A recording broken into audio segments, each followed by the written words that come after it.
We're going to build a decision model in Decision Model Notation 1.3.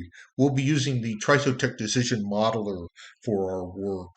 In our scenario, we are working with a point of sales application that requires the computation of loyalty points based on items in a shopping cart. In terms of DMN, we'll look at decision tables, fields, and context. Once we completely tested our decision model, we're going to cloud publish it. We'll download an open API to Postman and execute it outside of the Trisotech environment. So let's get going with our project.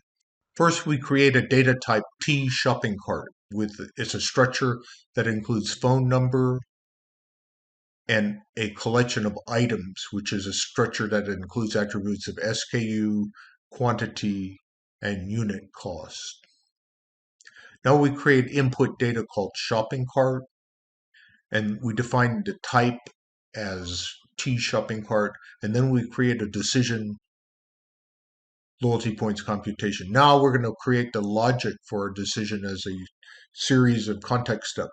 And the first context step is to compute the item cost list with the field expression for item in shopping carts, that items return the quantity times the unit cost. Then we create the total cost as the sum of item cost list. Now we're going to create a decision table that decides the rate of loyalty points earned based on the total cost. The input, of course, is the total cost, which we just computed. And the output is the rate, which is a number. Under 30, they earn no loyalty points per whole dollar spent.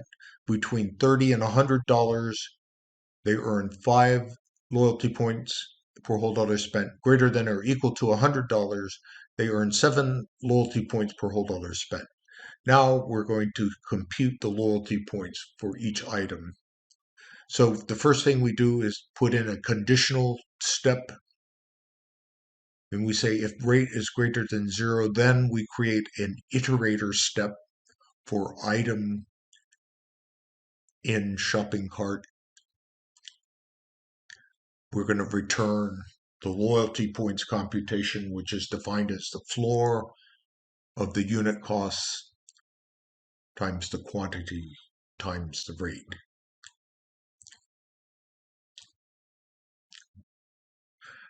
In the else statement, we can return a null list. So then we compute loyalty points as the not null sum function, because loyalty points could be a null list.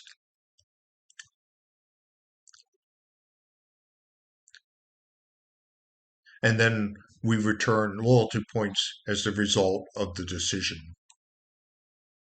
So let's validate and test our decision model. The first thing we do is click the validate checkmark, and it validates our DMN. No issues were found. Then we go to Bruce Silver's decision table analysis. Click on that, and no issues are found. Now we're going to execute the model in a test mode. So we click on the test, and we're going to enter 2 items into the data input.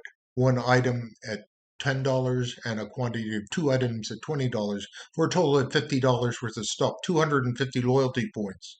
We see that indeed we do get 250 loyalty points.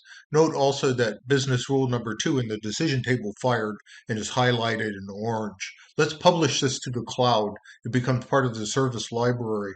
Then we download the API, which is in JSON. Let's have a look at that.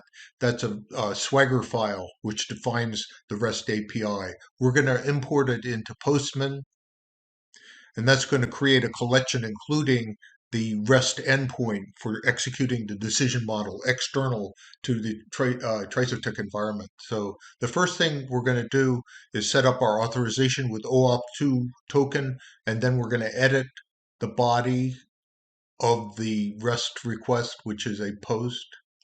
Again, we're going to enter one item, quantity 1 at $10, and a second item, quantity 2 at $20. And we can see that we get 250 loyalty points again, which is valid. Thanks for watching my video. I hope you found it useful.